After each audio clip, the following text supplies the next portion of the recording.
Geopolitics is like a chess board और यहां पर हर एक मूव आगे की कई सारी संभावनाओं को ध्यान में रखकर किया जाता है। अब सोचिए, ब्रिक्स प्लस को फेल करना कौन चाहता होगा? एकदम आपके दिमाग में आएगा यूएस। ऐसा क्यों? यूएस एक स्टेटस कोइस्ट पावर है। कोइस्ट का मतलब है कि वो चाहता है जैसी चीजें चल रही हैं वैसी चलती रहनी चाहिए ना, क्योंकि अभी तो डोमिनेंस यूएस डॉलर का है और यूएस डॉलर के डोमिनेंस की वजह से इकोनॉमिक गेन यूएस को होता है और यूएस की इकोनॉमी को गेन तो जियोपॉलिटिकल गेन होता है। अब ये चीजें बदल जाएंगी। ऐसा क्यों? क्योंकि यहां पर हेजेमोनिक स्टेबिलिटी थ्योरी को कटाक्ष कर रहा है आपका ब्रिक्स प्लस। अब ये है क्या? हेजेमोनिक स्टेबिलिटी थ्योरी कहती है कि दुनिया में एक हेजमोन होना जरूरी है, यानी कि एक देश का वर्चस्व रहे वो सबके लिए अच्छा है। और ऐसी थ्योरी को यूएस के स्कॉलर्स देते हैं on the basis of political science, economy and history. अब आप कहेंगे इससे फायदा क्या है? तो यहां पर यह थ्योरी कह रही है कि यूएस की हेजेमनी बनी रहे ना तो सबको फायदा है। इनका कहना है इससे पहले यूएस की डॉलर को टक्कर देने के लिए तो यूरो भी खड़ा हुआ था। यूरोप के देशों ने सोचा कि अगर हम कलेक्टिवली एक करेंसी बना लेंगे और हमारी इकोनॉमी यूएस से ज्यादा बड़ी इकोनॉमी हो जाएगी तो इंटरनेशनल मार्केट में रिजर्व करेंसी यूरो होगी, ना कि यूएस डॉलर। तो क्या ऐसा हो पाया? नहीं हो पाया। तो they are saying, look at the economy, US is having some those kind of advantages which can not be easily replaced. तो ब्रिक्स करेंसी भी रिप्लेस नहीं कर पाएगी। फॉर ग्रेटर गुड ये बेटर है। रीजन क्या है? उनका कहना है कि देखो, आपको क्या चाहिए? अपनी करेंसी ले आए और उसके बाद ऑर्डर नहीं रहा दुनिया में, प्रोस्पेरिटी नहीं रही दुनिया में, तो क्या वो फायदेमंद होगा? तो दे आर सेइंग, इसकी हेजेमनी बने रहने दो, यूएस डॉलर की हेजेमनी बने रहने दो, there will be order and there will be prosperity for all. लेकिन हमारा ये मानना है कि यूएस, आपने तो ये इंटरनेशनल इकोनॉमिक सिस्टम को एक चेन में रखा हुआ है। यहां पर आपको इमेज में दिख रहा है आईएमएफ, वर्ल्ड बैंक, डब्ल्यूटीओ, सबकी चेन यूएस के हाथ में। और यहां पर है यूएस की मिसाइल्स। तो एक तरफ वॉर है to for the gain of US और दूसरी तरफ ये पीस के नाम पर इकोनॉमिक सिस्टम पर कंट्रोल है।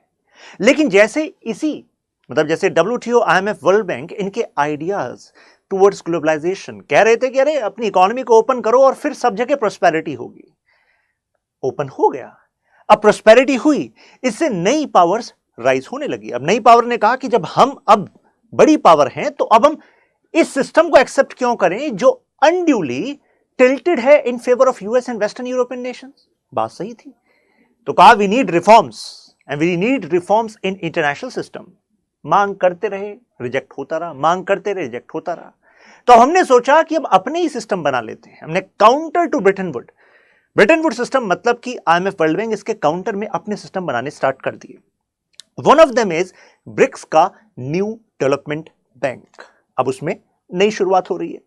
हमने कहा कि आप यूएस डॉलर को वेपनाइज कर रहे हैं। वेपनाइज का मतलब क्या है? कि क्योंकि दुनिया निर्भर है यूएस डॉलर पर, मोस्ट क्रेडिबल करेंसी मानी जाती है, इसका अनड्यू एडवांटेज आप जियोपॉलिटिक्स में लेते हैं। For example, Russia Ukraine war में रशिया के मैसिव अमाउंट ऑफ जो फॉरेक्स रिजर्व हैं वो फ्रीज कर दिए, मतलब foreign assets in US dollar freeze कर दिए, जिससे कि रशिया अपने ही पैसे को अपने लिए इस्तेमाल नहीं कर पा रहा। ऐसे ही चाइना के साथ जब ट्रेड वॉर का टसल था, वहां पर भी यूएस अपनी ही इस हेजेमनी को रिफ्लेक्ट कर रहा था। अब इंडिया के फेवर में चीजें हैं क्योंकि इंडिया की जरूरत यूएसए को है फिलहाल। लेकिन आप सब जानते हैं इंटरनेशनल पॉलिटिक्स में जरूरतें बदलते टाइम थोड़ी ना लगता है, राइट? तो हमें आगे तक की सोचनी पड़ेगी, राइट? ब्राजील देखिए, अराउंड 20% के आसपास एक्सपोर्ट यूएस में करता है, लेकिन टोटल ट्रेड में, जो टोटल ट्रेड दुनिया में अलग अलग देशों से होता है, उसमें 70% ट्रेड तो केवल यूएस डॉलर में हो रहा है। अब ब्राजील का कहना है कि इनका खुद का जो सेंट्रल बैंक है, फेडरल रिजर्व, वो अगर अपनी पॉलिसी को चेंज करता है तो क्या हमसे पूछकर करता है? नहीं, खुद करता है। और वो जब अपनी पॉलिसी में चेंज करता है तो उसका इंपैक्ट तो ब्राजील जैसे देशों पर भी होता है। ब्राजील ही क्या, सब देशों पर होता है। तो इस वजह से we need an alternative currency, that is BRICS currency. अब 5 देशों ने अगर एक करेंसी बना ली तो क्या वो यूएस डॉलर की डोमिनेंस के लिए कोई अल्टरनेटिव खड़ा कर पाएगी? नहीं। यानी कि हमें ब्रिक्स को प्लस करना पड़ेगा। We need more nations and those nations which are like nodes, जो इस मेजर वर्ल्ड हिंटरलैंड को कनेक्ट करते हैं। प्रभावशाली देशों को हमें अपनी तरफ लाना पड़ेगा, सीधी बात है। अब ये जो करंट सिस्टम है फेडरल रिजर्व का, ये हमें फेल होता हुआ दिख रहा है फिलहाल। कारण जैसे हम क्राइसिस देख रहे हैं, रशिया यूक्रेन क्राइसिस, तो यहां पर इन्फ्लेशन बढ़ गया कितने सारे देशों में, अफ्रीकन नेशंस, एशियन नेशंस। और इससे अगर इन्फ्लेशन बढ़ा और खुद यूएस की इकोनॉमी इन्फ्लेशन बढ़ा, तो यानी कि डॉलर की वैल्यू पर भी इसका इंपैक्ट हो सकता है। तो we should think of all probabilities. US की इकोनॉमी में स्लंप आएगा तो होगा क्या, यूएस डॉलर की वैल्यू कम होगी कि नहीं होगी। जिस देश की इकोनॉमी में स्लंप, जिस देश पर उधार बहुत ज्यादा, अनसस्टेनेबल अगर डेट हो जाए यूएस पे, तो प्रोबेबिलिटी क्या होगी, reliability in US dollar is going to decrease. अब उनका क्या होगा, जो देश अपने फॉरेक्स का बड़ा भाग डॉलर में लिए बैठे हैं, उनका क्या होगा, जिन्होंने मैसिव इन्वेस्टमेंट यूएस डॉलर में किया हुआ है। तो यानी कि उनके एसेट्स की वैल्यू डिक्रीज होगी कि नहीं होगी। रिलायबिलिटी डिक्रीज तो एसेट्स की वैल्यू डिक्रीज।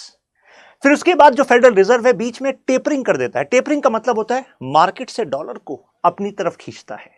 तो मार्केट में डॉलर की सप्लाई कम होती है।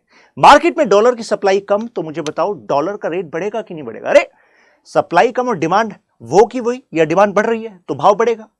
अब अगर डॉलर महंगा होता है तो भारत जैसे देशों पर क्या इंपैक्ट पड़ता है। अरे हमारा तो इंपोर्ट बिल बढ़ जाता है, क्योंकि हम क्रूड ऑयल एंड अदर जो चीजें हैं वो ले रहे हैं डॉलर में, तो हमारा लिए तो खर्चा बढ़ गया ना। पहले मान लीजिए 70 रुपए दिए और $1 आ गया, डॉलर से हमने ये चीज खरीद ली।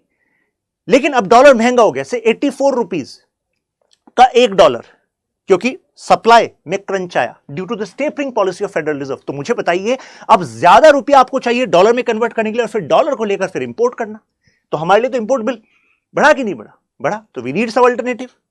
2017 में चाइना ने प्रपोज किया, लेट्स एक्सपेंड ब्रिक्स एंड से इट ब्रिक्स प्लस।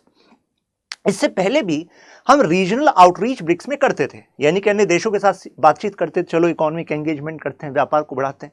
लेकिन हमने कहा कि अब फॉर्मल बढ़ाते हैं। तो पहली बार ऐसा हुआ 2022 में कि हमने फॉरेन मिनिस्टर्स मीटिंग में, लीडर्स मीटिंग में 9 देशों को बुलाया जो ब्रिक्स के भाग नहीं है। It's a major thing. अब जियोपॉलिटिक्स देखिए इसके साथ साथ कैसे चल रही है। चाइना ने सऊदी अरब और ईरान के बीच में रिश्तों को बेहतर करने में मीडिएशन किया। इधर मैक्सिको कह रहा है, हमें मत भूल जाना, हम भी तो आना चाह रहे हैं। हालांकि ऑफिशियली मैक्सिको ने एक्सेप्ट नहीं किया है, but there are some rumours, there are some unofficial back channel talks कि मैक्सिको भी अब इसमें आना चाह रहा है। तो अब ईरान और अर्जेंटीना, इन्होंने तो ऑफिशियली सबमिट कर दिया कि हमें तो ब्रिक्स का पार्ट बना लीजिए। और ये देश नेशन देखिए, अर्जेंटीना साउथ अमेरिका में अर्जेंटीना को साथ ना लाए तो क्या साउथ अमेरिका को साथ लाए, है कि नहीं। ईरान कंटेंडर है, मतलब अगर कोई टक्कर ले रहा है यूएस से तो ईरान है मिडिल ईस्ट में, right. Egypt, Indonesia, Kazakhstan, Nigeria, Saudi Arabia, Senegal, Thailand, UAE. अब सोचिए, सऊदी अरब ट्रेडिशनल एलाय रहा था यूएस का, now willing to be part of BRICS. तो इन सब देशों को इनवाइट किया गया है। अभी फॉर्मल एंगेजमेंट होनी बाकी है, but the point is it's a big message. अगर ये एक बड़ा ब्लॉक बन जाता है, इकोनॉमिक ब्लॉक बन जाता है, तो अब यूएस जो अंतरराष्ट्रीय अर्थव्यवस्था को पर जो इन्फ्लुएंस रखता है, तो मुझे बताइए उस पर एक डेंट होगा कि नहीं होगा, उस पर एक चोट होगी कि नहीं होगी। बिल्कुल होगी। अब 3 रीजन हैं इस एक्सपेंशन के, ब्रिक्स प्लस के। तो सबसे पहले हम रीजंस पर बात करेंगे और उसके बाद हकीकत पर बात करेंगे कि हां ब्रिक्स प्लस में कुछ फॉल्ट्स तो हैं। कुछ चाले यूएस ऐसी चल रहा है, कुछ चाले खुद हमारे एरिया में ऐसी हैं, जिसकी वजह से ब्रिक्स प्लस का फ्यूचर डाइसी लग सकता है। तो उन पर भी बात करेंगे। सबसे पहले एक्सपेंशन, 3 रीजन है। सबसे पहले तो ईस्ट वेस्ट कन्फ्रंटेशन, यानी कि ईस्ट में हम, यानी कि हम रशिया, चाइना, इंडिया, हम सब अपने आप को ईस्ट बता रहे हैं, और वेस्ट में western European Nations and US. और जब जब वेस्टर्न ब्लॉक ईस्ट के खिलाफ खड़ा होगा, नुकसान पहुंचाने की कोशिश करेगा, तो मुझे बताइए ईस्टर्न ब्लॉक और ज्यादा मजबूत होगा कि नहीं होगा, होगा। फिर है ब्रिक्स प्लस कोऑपरेशन, और थर्ड है node countries. East west confrontation, Russia Ukraine crisis तो केवल एक ट्रेलर है। इसके अलावा ये डायनेमिक्स ये कहती हैं कि रशिया को आइसोलेट करना चाहता है यूएस, तो ऐसे में रशिया जिस ग्रुप में है उस ग्रुप को कैसे मजबूत होने देगा US, right. BRICS plus cooperation में हम इकोनॉमिक पॉलिटिकल कोऑपरेशन करना चाहते हैं। यहां पर हम साउथ साउथ एंगल भी लाना चाहते हैं। साउथ साउथ का मतलब है जितने डेवलपिंग नेशंस हैं वो हमारे साथ आए और हम इंटरनेशनल सिस्टम में बदलाव, रिफॉर्म के लिए आवाज उठाएं। अरे यूनाइटेड नेशन जनरल असेंबली में तो हर एक देश की एक वोट की पावर है ना। तो नंबर ऑफ नेशंस बताइए, डेवलप ज्यादा है कि डेवलपिंग ज्यादा है? डेवलपिंग ज्यादा है। और अगर ब्रिक्स प्लस डेवलपिंग नेशंस को, अंडर डेवलप्ड नेशंस को अपने साथ ले आया तो यूनाइटेड नेशन जनरल असेंबली में जो रिफॉर्म के एजेंडा है उसमें हमारे पास एक स्ट्रेंथ होगी कि नहीं होगी? होगी। तो ब्रिक्स प्लस कोऑपरेशन में पॉलिटिकल सिक्योरिटी भी है, इकोनॉमी भी है, people to people exchange, cultural angle ये भी है। न्यू डेवलपमेंट बैंक में चाइना द्वारा दिया गया डोनेशन, भारत द्वारा दिया गया सपोर्ट, इसी का एक डायमेंशन है। यानी कि ब्रिक्स बैंक जो है वो केवल ब्रिक्स के देशों को ही नहीं, इसके अलावा जो अंडर डेवलप्ड नेशंस हैं, अफ्रीका के फॉर एग्जांपल नेशंस हैं, हम उनको भी सपोर्ट करते हैं, राइट।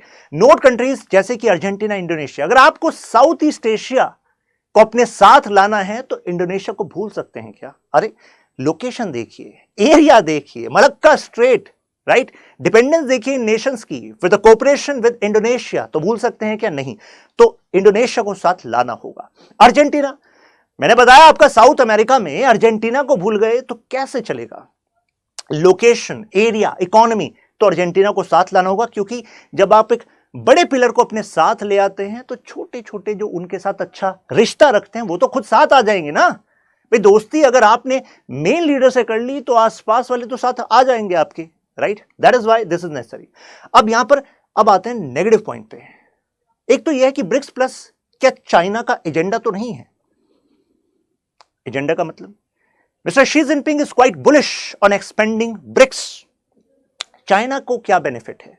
क्या यूएस स्पेसिफिकली चाइना की हेजेमनी को काउंटर करना चाहता है? तो ऐसे में ब्रिक्स प्लस एक तरीका है अपने आप को, अपनी पावर को कंसोलिडेट करने का। कहीं ऐसा तो नहीं है जहां वेस्ट की दीवारें अब चाइना के खिलाफ खड़ी हो रही हैं, कहीं ऐसा तो नहीं है कि चाइना ब्रिक्स प्लस के द्वारा अपनी इकोनॉमी को और ज्यादा एक्सपेंड करना चाहता है क्योंकि उसको पता है कि Russia, India are not in position to counter its economic might as of now? कहीं ये तो नहीं है। तो ये अगर हम यहां एनालाइज कर रहे हैं तो जाहिर सी बात है रशिया, इंडिया और अदर नेशंस के जो पॉलिसी मेकर्स हैं उनको तो ये पता होगा ना। तो जब ये पता होगा कि अच्छा चाइना तुम्हारी चाल, तो कहेंगे हाँ हम तुम्हारे साथ हैं, लेकिन साथ हैं अभी कुछ कर नहीं रहे हैं। अगर कुछ करेंगे नहीं तो मुझे बताइए सक्सेसफुल हो सकता है क्या? नहीं। इसी वजह से कोहेरेंस की कमी है, यानी कि कंसर्टेड एफर्ट की कमी है ब्रिक्स में। एक एनालिसिस कहता है कि एक समय पर गोल्डन ब्रिक्स कहलाता था लेकिन अब स्टोन ब्रिक्स है। मतलब क्या हुआ? यानी कि इन ब्रिक्स नेशंस की इकोनॉमी थ्राइव कर रही थी और इसी वजह से कहा गया था कि major economy, major population, major area, तो जियोपॉलिटिकल स्ट्रेंथ भी होगी इनकी, तो साथ आना चाहिए। लेकिन अब इसमें से रशिया और साउथ अफ्रीका, ब्राजील, इनकी इकोनॉमी ड्विंडल कर रही थी। तो ऐसे में स्टोन, इंडिया की इकोनॉमी ने पेंडेमिक के बाद रिवाइव किया है। चाइना की इकोनॉमी इज डूइंग फाइन, लेकिन अगर इकोनॉमी स्लम 3 देशों में ज्यादा है तो मुझे बताइए ब्रिक्स की स्ट्रेंथ वीक होगी कि नहीं होगी? और अगर इकोनॉमिक क्रैशेस होते हैं, मतलब economic clash in the sense कि अगर अनएम्प्लॉयमेंट बहुत ज्यादा बढ़ती है, इन्फ्लेशन बहुत ज्यादा बढ़ जाता है और गवर्नमेंट इन इश्यूज को टैकल नहीं कर पाती, तो मुझे बताइए पॉलिटिकल डिस्ट्रेस भी होता है कि नहीं होता है? और ये पॉलिटिकल डिस्ट्रेस ब्राजील में हुआ कि नहीं हुआ, साउथ अफ्रीका में हुआ कि नहीं हुआ? और जब पॉलिटिकल डिस्ट्रेस से कोई देश झेल रहा है तो उनके लीडर को कहा जाए चलिए sir BRICS BRICS BRICS BRICS में चलिए सर और ब्रिक्स को स्ट्रेंथन करते हैं। वो कहेंगे भाई साहब ब्रिक्स को बाद में स्ट्रेंथन करेंगे, पहले अपने इस पॉलिटिकल इशू को सुलझा लें, राइट। तो ऐसे में ब्रिक्स वीक हो सकती है। This is the issue. Other reason is जब कोई देश इकोनॉमिक क्राइसिस झेलता है, पॉलिटिकल क्राइसिस झेलता है, तो उस समय मुझे बताइए कि वो आपको नहीं लगता कि फ्लेक्सिबल फॉरेन पॉलिसी रखना चाहता है? For example Brazil and south Africa जब इकोनॉमिक क्राइसिस झेल रहे हैं तो वो चाहेंगे यार क्यों नाराज किया यूएस को? US is not part of BRICS, BRICS currency is going to counter US dollar, तो चाहेंगे फ्लेक्सिबल फॉरेन पॉलिसी रखो, ऐसा ना हो कि अपने नेशनल इंटरेस्ट कॉम्प्रोमाइज हो जाए ब्रिक्स प्लस के चक्कर में, राइट। तो ऐसे में ब्रिक्स प्लस फेल हो सकता है कि नहीं हो सकता? हो सकता है, क्योंकि वो चाह रहे हैं कि यूएस से भी जो मिल जाए अच्छा ही है। पेंडेमिक और रशिया यूक्रेन वॉर के बाद तो जो वेस्टर्न नेशंस हैं और यूएस की इकोनॉमी है, इसने अपनी डोमिनेंस को लूज नहीं किया इतना, तो ये भी एक सिग्नल है कि क्या इसको रिप्लेस करना आसान है। इसके बाद G2, अब इसमें हमें थोड़ा चाइना पर फोकस ले आते हैं। ओबामा के समय में ओबामा कह रहे थे अरे चाइना और यूएस हम दोनों मिलकर G2, ग्रुप ऑफ 2, यानी कि दोनों मिलकर एक तरीके से पॉलिटिकल शेयरिंग कर रहे थे, जियोपॉलिटिकल शेयरिंग, इकोनॉमिक शेयरिंग की दोनों मिलकर करते हैं ना, क्यों एक दूसरे को टक्कर दी? उसके बाद ट्रंप आए, ट्रंप ने कहा क्या G2, चाइना तुम तो हमारे हेजेमनी के लिए खतरा हो, हमारी इकोनॉमिक एग्जिस्टेंस के लिए खतरा हो, ये नहीं चलेगा। तो ट्रंप ने US China trade war start कर दिया, बाइडेन ने उसको और ज्यादा एस्केलेट कर दिया। तो ओबामा तो प्यार जता रहे थे, ट्रंप ने कहा अभी बताते हैं आपको, बाइडेन ने फर्दर एस्केलेट कर दिया। तो पॉइंट इज कि अगर चाइना के पास एक ऐसी लीडरशिप हो यूएस में जो यूएस चाइना कोऑपरेशन पर बात करने लगे, तो क्या China BRICS plus BRICS currency जैसे एफर्ट को उतना सपोर्ट देगा? नहीं देगा। और लीडर तो आज है, कल चले जाएंगे। आज बाइडेन है, कल को कोई और आए। तो क्या भरोसा चाइना यहां पर पलटी मार दे आगे जाकर और हम ब्रिक्स प्लस का झंडा लेकर खड़े, यूएस तुम्हें टक्कर देंगे, ब्रिक्स प्लस ब्रिक्स की करेंसी लाएंगे, तुम्हारी करेंसी को रिप्लेस करेंगे। तो जो एडवांटेज हम यूएस से ले सकते हैं वो ली नहीं और चाइना के एजेंडा के साथ हो गए, तो दिक्कत आ सकती है कि नहीं आ सकती? आ सकती है। That's why we should have a balance strategy. यही है ग्रुप 2 जो आपको अभी बताया। अब ये नेशंस है जैसे जापान, ऑस्ट्रेलिया, राइट?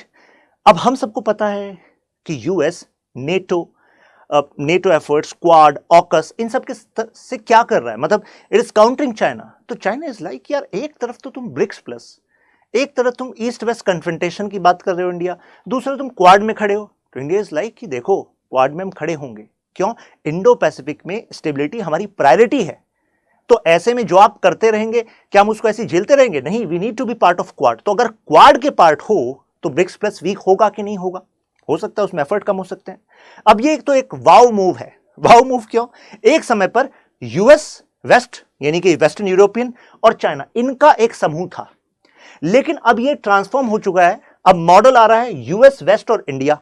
तो अगर यूएस वेस्ट इंडिया का मॉडल है तो जाहिर सी बात है कि ब्रिक्स प्लस में कुछ डेंट तो होगा, राइट? अब यहां पर वेस्टर्न नेशंस को पता है कि अगर ब्रिक्स प्लस सक्सेसफुल हो गया तो इंडिया और चाइना के बीच में जो रिलेशंस में गड़बड़ियां हैं उसका एंटीडोट साबित हो सकता है ये। क्योंकि देखिए सीधी सी बात है, international politics is all about benefits. अगर चाइना को लगा कि यार छोड़ो अक्साई चीन को एस्केलेट करना, छोड़ो पाकिस्तान को सपोर्ट करना, छोड़ो यार अरुणाचल प्रदेश वाले मुद्दे को एस्केलेट करना, अगर लॉन्ग टर्म अपनी इकोनॉमी को सेव करना है, अपने इवन अपनी टेरिटोरियल इंटरेस्ट को भी सेव करना है, तो बेहतर है कि इंडिया के साथ ट्रूस कर ली जाए, सुलहनामा कर लिया जाए, क्यों ही आगे बढ़ाया जाए। तो वो ऐसा कर सकते हैं। That's a rare possibility, although अगर ब्रिक्स प्लस उनको मैसिव मैसिव मैसिव एडवांटेज दे दे rather than having these conflicts escalated। तो अब मुझे बताइए, क्या यूएस चाहेगा ऐसा हो कि इंडिया चाइना एक हो जाए? नहीं चाहेगा भाई। रशिया आइसोलेट है इस टाइम पर, तो क्या यूएस चाहेगा ब्रिक्स प्लस एक सक्सेस हो जाए और रशिया जो है फिर एक ग्लोबल पावर के रूप में आ जाए? नहीं चाहेगा। तो ऐसे में केस टू केस बेसिस पे they are also strategising their moves. तो मुझे लगता है इस इशू पर कॉम्प्रिहेंसिव आपकी अंडरस्टैंडिंग हुई होगी। आप कमेंट में जरूर बताइएगा आपका क्या मानना है, व्हाट यू गॉट। ठीक है, अब जरा एक क्वेश्चन देखिए, which of the following are the key areas of operation in NDB. तो इनमें से कौन से की एरियाज हैं, एनडीबी किस पर काम करता है? ये है की एरियाज। आप चाहे इसका स्क्रीनशॉट ले लीजिए, डायरेक्ट यहां से एक क्वेश्चन बनता है। ठीक है, now enumerate the points in favour of BRICS expansion. अभी हमने कितने सारे पॉइंट्स डिस्कस करे ब्रिक्स एक्सपेंशन के फेवर में, बताना है उसको। ऑल्सो एनालाइज द चैलेंजेस, और चैलेंजेस अभी तो हमने बात की है, राइट? याद आ रहा है? Agenda, lack of coherence, economic issues converted into political crisis, flexibility in foreign policy, याद आ रहा है आपको? वो सारी चीजों को आपको इसी आंसर में लिखना होता है। तो उम्मीद करता हूं इस वीडियो से आपको हेल्प मिली होगी। शशांक त्यागी फॉर यू ये टेलीग्राम ग्रुप है, इसमें कनेक्ट हो जाइए। Instagram is also Shashank Tyagi for you. आपको कोई डाउट है, you want to connect, I am there. Jai Hind, फिर मिलते हैं।